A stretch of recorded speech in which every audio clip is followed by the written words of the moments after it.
Hola, bienvenidos a todos. Mi nombre es Diego Araya y este es el podcast de Comunidad Nexo.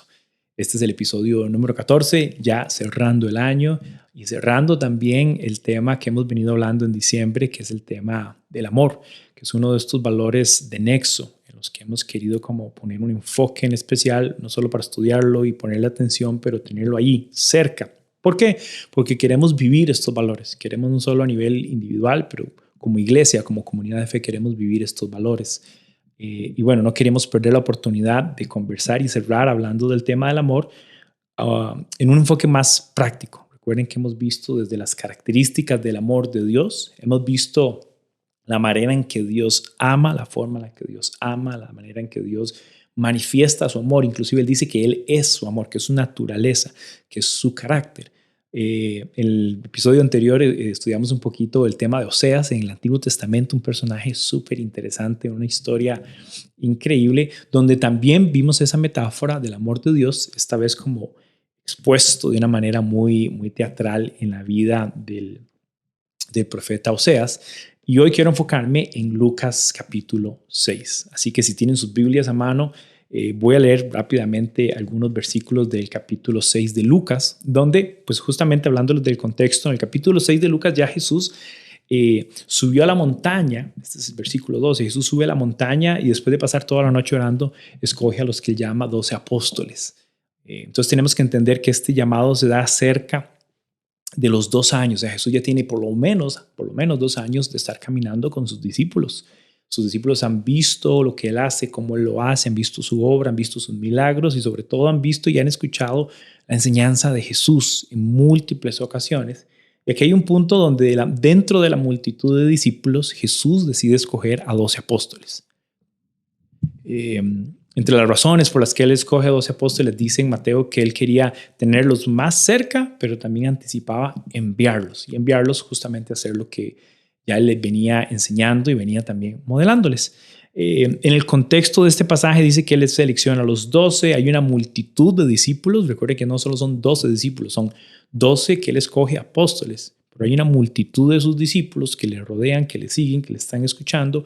Él baja de la montaña con sus discípulos y comienza con las famosas bienaventuranzas, que de hecho en el capítulo 5, 6 y 7 de Mateo los vemos como el sermón del monte.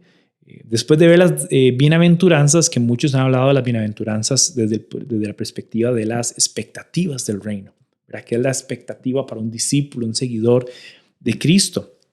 Y más adelante se sigue leyendo, vamos a enfocarnos en el versículo 27, después de que él habla de las bienaventuranzas, los dichosos y los ayes, que los está hablando justamente a sus 12 recién escogidos apóstoles y a sus discípulos.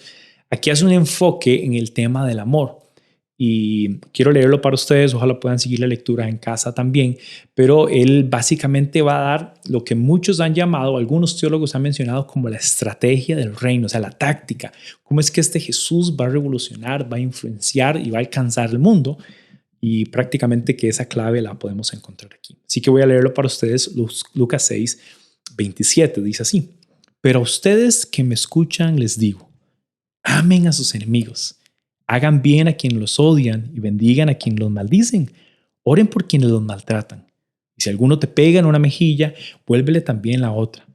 Si alguien te quita la camisa, no le impidas que se lleve también la capa. Dale a todo el que te pida, y si alguien se lleva lo que es tuyo, no se lo reclames.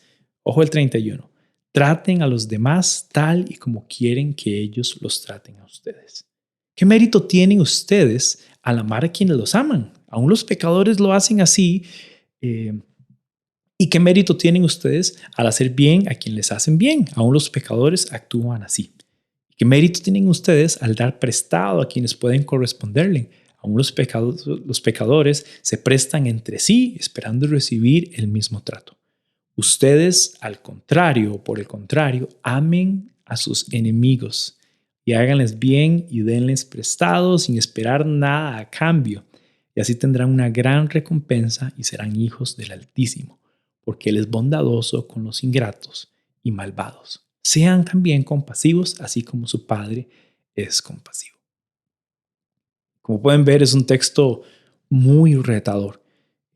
Este texto lleva la expresión del amor a un nivel o a un punto en el que no parece congruente con la lógica humana, ¿verdad?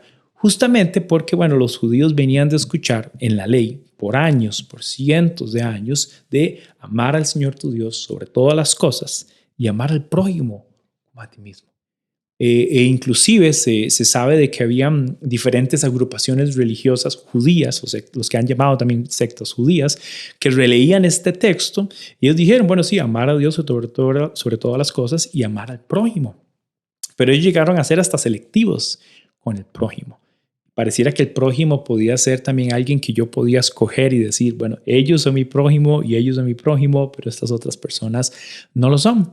Entonces, no solo en este texto, pero en otros textos, inclusive cuando Jesús le preguntan, ¿en qué resumes la ley? ¿Qué es lo más importante de la ley? ¿A qué podemos prestar atención?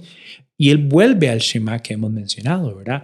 Escucha Israel, el Señor tu Dios uno es, ama al Señor tu Dios con todas tus fuerzas, con toda tu alma, con todo tu cuerpo, con toda tu mente y al prójimo como a ti mismo. Es curioso que Jesús en esta porción, en esta enseñanza, él esté llevando la idea del prójimo y la está especificando muy bien, al punto que aquí está hablando que el prójimo pues también incluye a los enemigos. Entonces, tratando tal vez como poner esto muy bien en contexto, recuerden que el pueblo de Israel en aquel momento, los judíos, están bajo el imperio romano. Y han venido en varios años que han venido bajo diferentes imperios que han estado sobre ellos, poniendo una influencia y poniéndoles en pie encima en un sentido, pues obviamente económico y en un sentido social y en un sentido ideológico y hasta con las creencias que les estaban empujando cada imperio. Y en este momento son los romanos los que están como imperio y que gobiernan Israel. Entonces es interesante inmediatamente preguntar para ellos quién era ese prójimo al que Jesús podría estarse refiriendo. Y casi que de una manera muy inmediata podemos entender que se refería a los romanos, o fácilmente cualquier judío podía entender a su prójimo, a su enemigo, como los romanos. Y Jesús está diciendo algo loco, ¿verdad? Amen a los enemigos y háganles bien. Era impensable entender las palabras de Jesús. Son muy duras y son muy retadoras. ¿Cómo podías amar a aquellas personas que venían y estaban quitándote tus bienes y habían impuesto un montón de cargas sobre ellos y les estaban influyendo hasta en la forma en cómo debían hablar y actuar y en el sistema económico y en la distribución de las cosas? Toda la cultura judía había sido afectada por la realidad que vivían con los romanos. Para dar un ejemplo de esto, era conocido, por ejemplo, que los soldados romanos abusaran de las mujeres, sobre todo de las mujeres jóvenes, de las judías. Entonces, obviamente, había un rechazo fuerte por la idea de los enemigos, entendiéndose aquí en este caso los romanos. Y Jesús va al punto de decirles, si alguien te pega en una mejilla, vuelve también la otra, y si alguien te quita la camisa, no le pidas que se la devuelva también la capa y todo lo demás. Parece imposible. Y yo creo que lo es. Si uno ve algunos temas que Jesús trata también durante todo este Sermón del Monte, este tema se encuentra en el Sermón del Monte, uno se dará cuenta que es Jesús llevando las expectativas de la ley todavía a un punto de exigencia más alto, más alto. Y por supuesto, lo que estamos tratando de entender aquí es la posición de Jesús en cómo Él ama o cómo Él está manifestando ese amor. Entonces él más adelante comienza a decir, bueno, es que qué mérito tienen amar a los que le aman y dar a los que pueden darte también, lo que pueden retribuirte. Entonces él comienza a hablar de un amor que es muy extremo y un amor además que él manifestó y él modeló muy bien. Recuerden que nosotros, antes de que Cristo viniera a nosotros, nuestro estado era de enemistad contra Dios. Estábamos en guerra con Dios. Y Jesús es el que viene a interponerse y a traer esa paz para traer vínculo entre Dios y los hombres. Entonces Jesús es un experto en amar al enemigo. Jesús sabe lo que es amar y, como hemos dicho varias veces, intencionalmente y ser el que tiene la prioridad en amar, el primero en amar. Y es por el amor de Dios manifiesto en Jesús que nosotros podemos corresponder a ese amor. Él toma la iniciativa. Él sabe muy bien de lo que está hablando con respecto a cómo amar a los enemigos y está retando a sus discípulos a hacer esto. A todas luces esto parece imposible. Es un reto muy grande y quiero que pienses por un momento en tu propia vida. Con esta palabra, sobre todo con esta palabra de enemigos. Bueno, es una palabra fuerte. ¿Quién tiene enemigos? ¿Y por qué habría de tener enemigos? Y una de las cosas pensando en este pasaje y enseñándolo por algún tiempo, siempre me viene a la mente que aun cuando la mayoría de nosotros podamos decir, bueno, yo no tengo enemigos, realmente no tengo a nadie que odio, que me haya hecho tanto mal o lo que sea.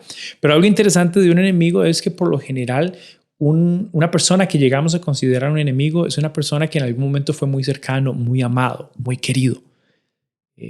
¿Por qué? Porque de otra manera nadie consideraría un enemigo si no puede hacerte sentir mal o si no puede hacerte daño. Y por lo general las personas que llegan a hacernos daño y que nos hacen sentir mal muchas veces son personas que están muy cercanas. Y es curioso cómo en muchas familias, en muchas realidades de vida, nuestros enemigos en algunos momentos han sido nuestros propios familiares. Papá, mamá, hermanos, esposa, esposo, hijos. Entonces, aun cuando resistimos la palabra enemigos, es muy real en el sentido de que tenemos personas que nos han hecho daño, sea que lo hicieron intencional o no intencionalmente, pero que nos han causado daño y nos han causado dolor. Y son personas que tal vez nosotros hemos decidido decir, bueno, nunca más, ¿verdad? Y son personas con las que tal vez tenemos todavía cuentas que saldar y conversaciones que tener. Cuando pensamos de esa perspectiva del enemigo, de repente se te vienen a la mente el nombre de algunas personas, tal vez no en la familia, pero un vecino, un amigo o una amiga que tuviste por muchos años, un confidente, una persona, una expareja en una relación interpersonal en algún momento, qué sé yo, pero piensa en esas personas y piensa en las personas que te han causado algún daño, como les digo, intencional, con intención o sin intención, pero te han causado algún daño y que hoy puedes pensar en que, bueno, yo he perdonado a esa persona, ¿cómo puedo expresar mi amor y cómo puedo perdonar a esa persona, siendo que me hizo algo que me dolió tantísimo? Y yo creo que la clave para entender un poco eso también está siguiendo la lectura. Así que vamos a leer ahora versículo 37 para que podamos tal vez tratar de entender un poquito cómo podemos entonces lograr vivir ese amor y un amor que se expresa aún o se manifiesta aún a nuestros enemigos. Y Jesús continúa diciendo lo siguiente: no juzguen y no se les juzgará. No condenen y no se les condenará. Perdonen y entonces se les perdonará. Den y se les dará. Se les echará en el regazo una medida llena, apretada, sacudida y desbordante, porque con la medida que midan a los otros, se les medirá a ustedes. También les contó esta parábola. ¿Acaso puede un ciego guiar a otro ciego? ¿No caerán ambos en el hoyo? El discípulo no está por encima de su maestro, pero todo el que haya completado su aprendizaje a lo sumo llega al nivel de su maestro. ¿Por qué te fijas en la astilla que tiene tu hermano en el ojo y no le das importancia a la viga que tienes en el tuyo? ¿Cómo puedes decirle a tu hermano, hermano, déjame sacarte la astilla del ojo cuando tú mismo no te das cuenta de la viga en el tuyo? Hipócrita, saca primero la viga de tu ojo y entonces verás con claridad para sacar la astilla del ojo de tu hermano. Y para mí en este texto hay una manera, una clave, casi una fórmula en la que podemos tratar de entender cómo no caer en este juego de odio y de venganza contra nuestros enemigos o contra personas cercanas que nos han hecho daño. Y está justamente en los primeros versículos. En el versículo 37 vienen lo que yo siempre he llamado los dos no y un sí, como la fórmula para poder caminar hacia esta expresión de amor es no juzgar y no condenar, pero sí perdonar. No, no, sí, es la estrategia del amor de Dios, que Dios nos está revelando a través de su Hijo. Está diciendo no juzguen y no se les juzgará, y no condenen y no se les condenará. Está diciendo más bien perdonen, perdonen como ustedes han sido perdonados. Y ya solo esto a mí me reta en un montón de formas, porque no sé cuántas veces yo he caído en el juicio a los demás. Algo peligroso de esta postura juiciosa y esta postura de señalamiento es que sin lugar a dudas, cuando emites un juicio sobre una persona, automáticamente te estás poniendo sobre él. Estás diciendo, yo entiendo todas las aristas de lo que pasó, entiendo todo lo que aconteció, entiendo todo lo que rodeaba ciertas circunstancias, ciertas palabras o ciertas acciones. Y porque yo entiendo todas estas cosas, puedo señalar y decir, estás mal, hiciste esto mal, o eres incapaz, o hiciste A, B, C y D. Y hay un sentido de señalamiento.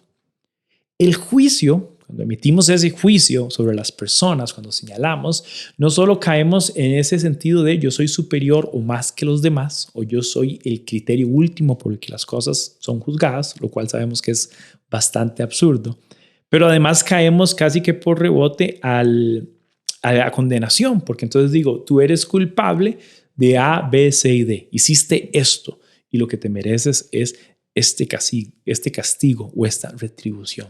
Entonces nos volvemos no solo en esta figura de juez que está señalando, que juzga, sino que estamos también diciendo y lo que te mereces es este castigo, te mereces esta retribución.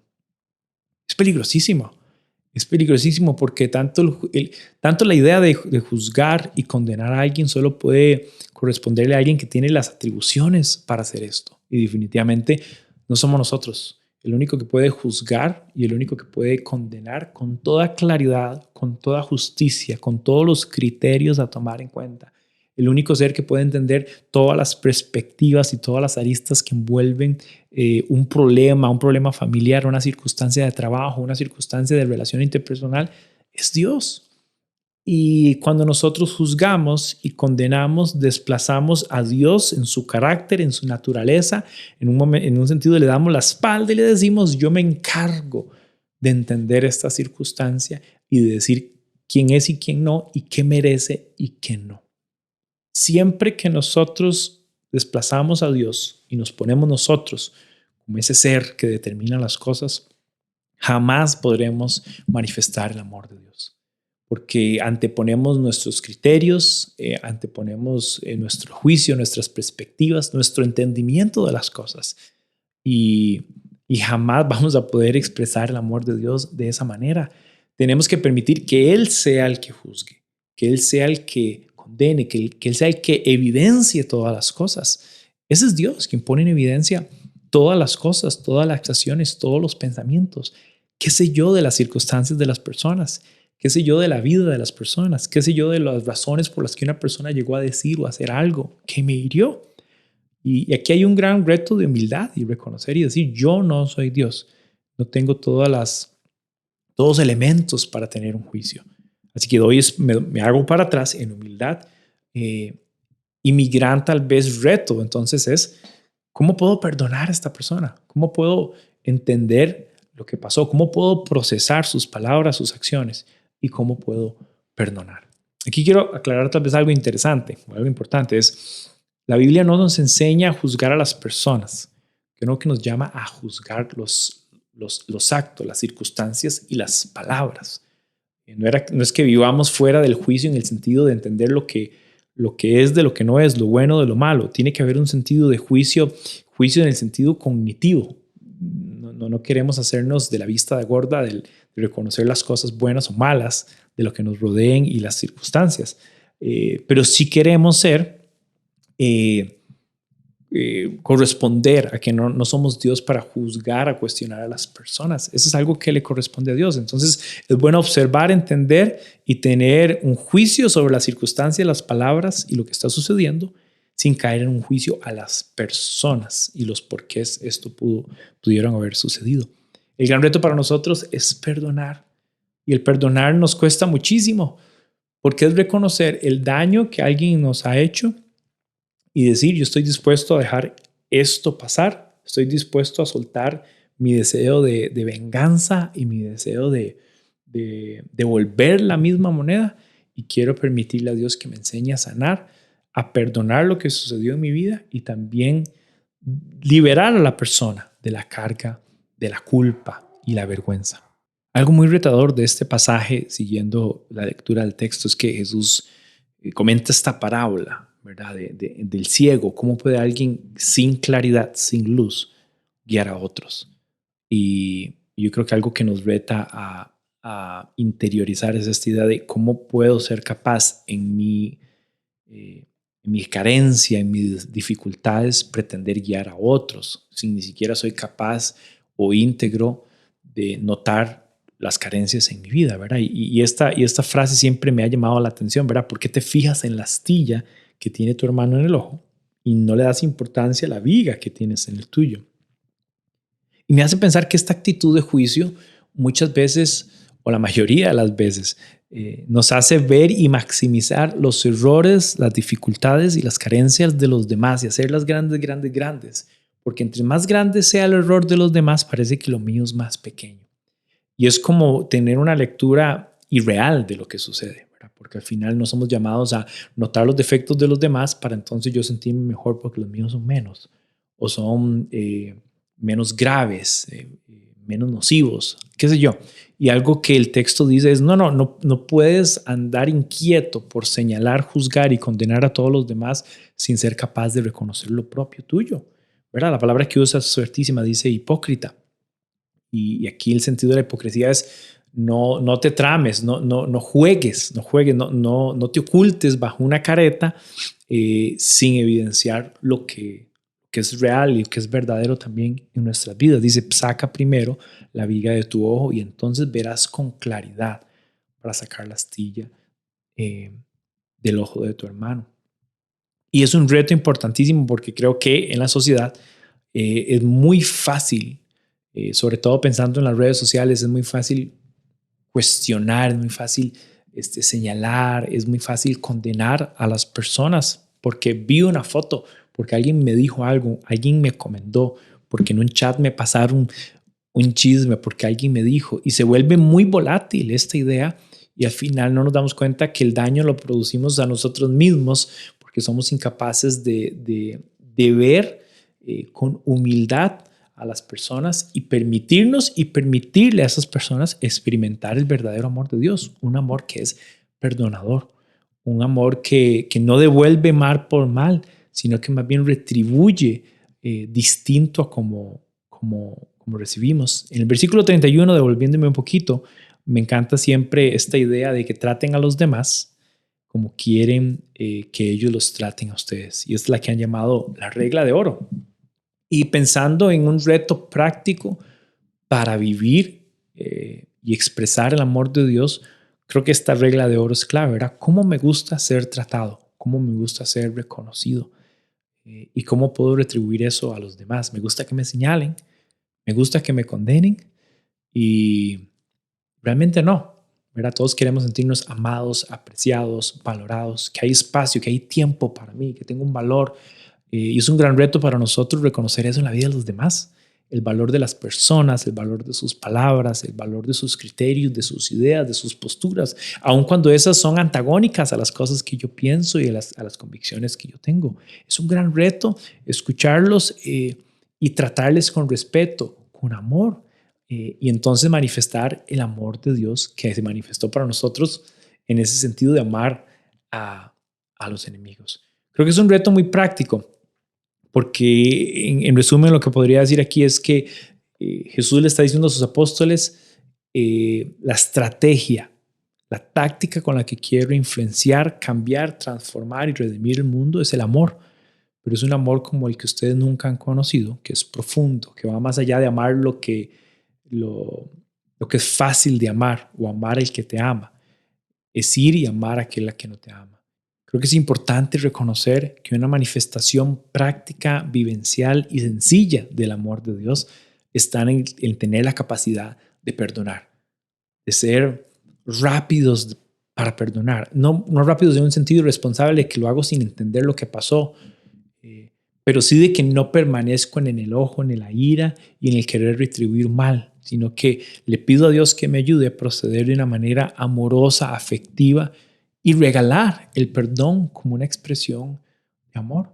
Yo creo que mis papás me han perdonado de toda la desobediencia que tuve y cuántas veces que no hice las cosas que ellos decían y como ellos las decían.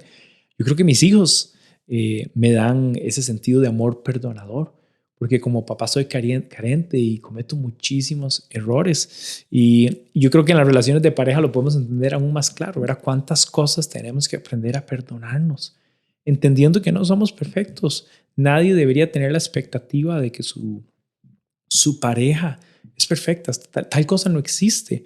Y muchas veces un consejo que yo doy a personas que están en su proceso de matrimonio, ¿verdad? Que están prontos a casarse es cómo pueden anticipar, expresarse y anticipar el perdón, porque lo van a requerir todos los días. Y va a ser una manera en la que podemos conectar con esta idea de no condenar, no juzgar, no condenar, pero sí perdonar. Creo que es un gran reto y uno con el que podemos cerrar el año, en pensar con cuántas personas debo sentarme y tener una conversación en la que pueda manifestar que los libero de la culpa y comparto el perdón con ellos. Piensen en esas personas. Yo creo que todos tenemos personas en diferentes momentos de nuestra vida con los que tenemos que tener esa conversación y regalar el perdón. Regalar perdón es regalar el amor de Dios. Regalar perdón es manifestar el amor de Dios. Y la gente se va a sentir alivianada, se va a sentir liberada, se va a sentir que hubo una oportunidad, que hubo un chance, que hubo gracia, que hubo misericordia. Y todas estas cosas manifiestan el amor de Dios. Creo que es un reto importantísimo en nuestros círculos de influencia, en nuestros círculos cotidianos, en nuestra familia, en los grupos de trabajo, en la oficina, en los grupos de estudio, en el colegio, en la universidad.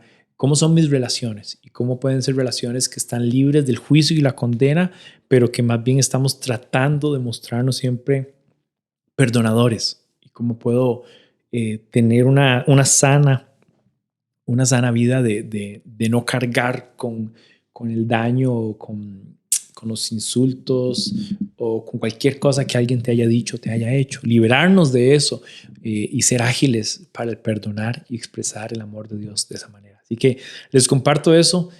Para mí este pasaje en Lucas, como les decía al inicio, ha sido siempre un gran reto. Dios me ha enseñado muchísimo y me ha retado muchas veces de mi vida a perdonar personas. Personas que amo y que me ha traído tanto bienestar y ha traído un sentido de libertad, tanto a mí como a las otras personas. Así que mi reto para ustedes es cómo podemos ser prácticos en el amor. Bueno, perdonando. Busquemos perdonar, evitemos el juicio, evitemos la condenación y mostrémonos y tratemos a las personas como nos gustaría también o como nos gusta que nos traten a nosotros. Así que el tiempo se va muy, muy, muy rápido y quiero motivarlos también a que seamos buenos en agradecer, en reconocer, en alabar, en exaltar y aprovechar el tiempo. Y en este nuevo año que comenzamos, que se estrena pronto, que tengamos expectativas de crecimiento en nuestra relación con Dios. Entonces, de esta manera terminamos este episodio. Quiero invitarles también al 8 de enero y el 22 de enero son nuestras siguientes 2 reuniones, celebraciones de Nexo. Recuerden que estamos en el Hotel Palma Real, domingos a las 10 de la mañana. El Hotel Palma Real es Sabana Norte. Y bueno, queremos reanudar nuestras reuniones el 8 de enero, así que no se pierdan, pónganlo en su agenda. Y el tema, la serie que vamos a comenzar o el enfoque del valor que vamos a iniciar en enero va a ser muy, muy apropiado para comenzar el año. Así que quiero motivarlos a que tengan expectativa. Por favor, inviten a sus familiares, a personas que quisieran de una vez comenzar el año escuchando la palabra de Dios y acuerpándose de personas que aman a Cristo también. Así que, sin más, les agradezco un montón. Porfa, compartan estos recursos en sus redes, compártanlo con personas que estén interesadas en estos temas, por supuesto. Y bueno, bendiciones.